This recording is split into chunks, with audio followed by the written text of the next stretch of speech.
Allah berfirman dalam surat Al-Hujurat ayat 6, "Hai orang-orang yang beriman, jika datang kepadamu orang-orang fasik membawa suatu berita, maka periksalah dengan teliti agar kamu tidak menimpakan suatu musibah kepada suatu kaum tanpa mengetahui keadaannya, yang menyebabkan kamu menyesal atas perbuatanmu."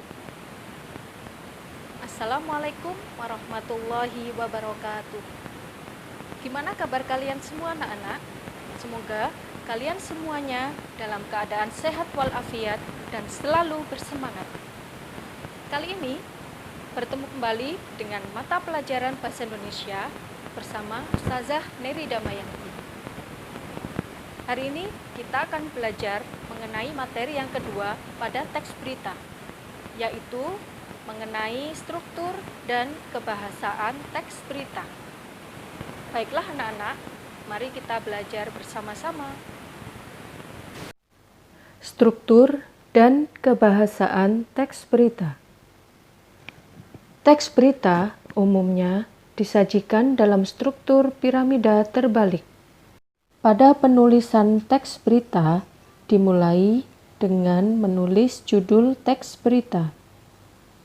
Kemudian, bagian berikutnya adalah kepala berita yang berisi informasi paling penting, yaitu adik Simba.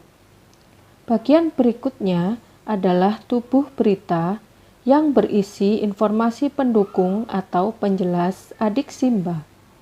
Dan bagian terakhir berisi informasi kurang penting atau tambahan pada berita. Berikutnya, kebahasaan teks berita. Kebahasaan teks berita merupakan tata bahasa yang digunakan dalam penulisan teks berita. Kebahasaan yang digunakan dalam penulisan teks berita ada 6. Yang pertama adalah penggunaan kata baku. Berikutnya, penggunaan kalimat langsung. Yang ketiga adalah konjungsi bahwa. Yang keempat, kata kerja mental. Yang kelima, keterangan waktu dan keterangan tempat. Serta yang terakhir adalah penggunaan konjungsi temporal. Pertama, Ustazah akan menjelaskan mengenai penggunaan kata baku. Kata baku adalah kata yang digunakan dan telah sesuai dengan kaidah atau pedoman bahasa yang sudah ditentukan, yakni Kamus Besar Bahasa Indonesia dalam kurung KBBI. Di sini Ustazah mempunyai beberapa contoh penggunaan kata baku dan kata tidak baku. Yang pertama adalah kata abjad. Nah, untuk penggunaan kata tidak bakunya adalah abjad menggunakan T. Contoh berikutnya adalah penggunaan kata apotik yang tidak baku adalah apotik. Contoh ketiga, kata cendekiawan, kata tidak bakunya adalah cendikiawan. Dan yang terakhir adalah pada kata kualitas, kata tidak bakunya adalah kualitas menggunakan W. Tentunya masih banyak contoh yang lain ya. Kebahasaan yang kedua yang digunakan dalam penulisan teks berita adalah penggunaan kalimat langsung. Kalimat langsung merupakan kalimat dari sebuah hasil kutipan langsung dari pernyataan seseorang atau pembicaraan seseorang secara langsung. Kutipannya diambil sama persis dengan yang diucapkan oleh orang tersebut, tanpa perubahan ataupun pengurangan kata. Kalimat langsung ditandai dengan tanda petik ganda. Contoh, kata Dika, "Coba kamu tolong aku untuk mengangkat meja ini ke sana." Kebahasaan yang ketiga adalah penggunaan konjungsi bahwa. Penggunaan konjungsi bahwa berfungsi sebagai penerang kata yang diikutinya.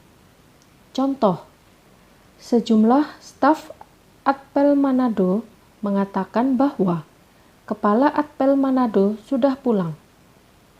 Contoh berikutnya, Ariana mengatakan bahwa ibunya pingsan dan tidak ada satupun orang di rumah yang bisa membawa ke rumah sakit. Kebahasaan berikutnya adalah penggunaan kata kerja mental. Penggunaan kata kerja mental atau kata kerja yang terkait dengan kegiatan hasil dari pemikiran. Kata-kata yang dimaksud antara lain memikirkan, membayangkan, berasumsi, berpraduga, berkesimpulan, dan beranalogi. Contoh dalam kalimat, mereka memikirkan solusi untuk bisa keluar dari peristiwa yang memilukan itu. Berikutnya, penggunaan keterangan waktu dan tempat.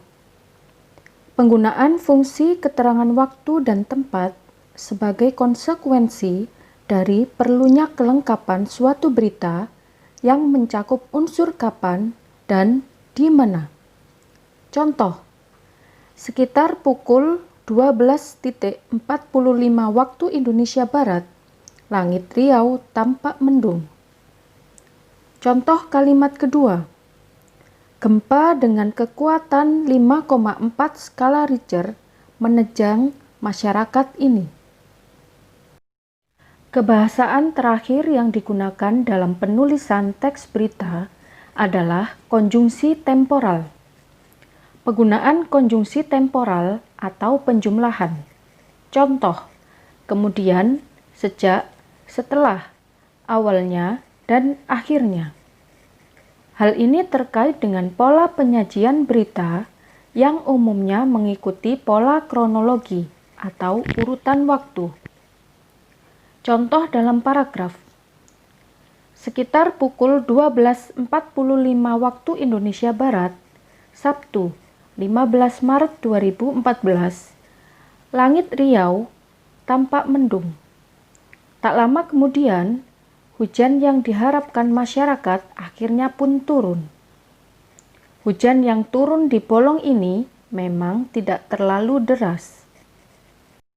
Alhamdulillah anak-anak, kita sudah mempelajari struktur dan kebahasaan teks berita.